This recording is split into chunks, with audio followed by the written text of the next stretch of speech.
চালু কর। ও মাই গড এটা ভিডিওটা করো রে দাদা এনা তুমি এনা না এন থেকে করা যাবো। তা লাগে এটা উঠাইলে দেখা যাবে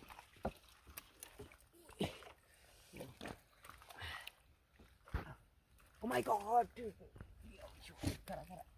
এটা কি ও মাই গড এটা কি এত বড় জীবন ওরে আল্লাহ রে দেখি। হেই সারা ও মাই গড এটা বোয়ালের সাপ। ভাই এমনি মুখটারে ধরো আদ্যা ধরস্তে কি হাল লাগে কোন আছে বোয়ালের সাপ। আরেকটা দুই রে। এটাই তো হ্যাঁ আমার মুখ ধরো ও মাই গড এটা আদা ধরো আদা ধরো মিনার উফ এটা কিন্তু গাড়ি ছাড়া জিয়ল থু থু কয় হাত ও হালা প্রায় আধা হাতের উপরে।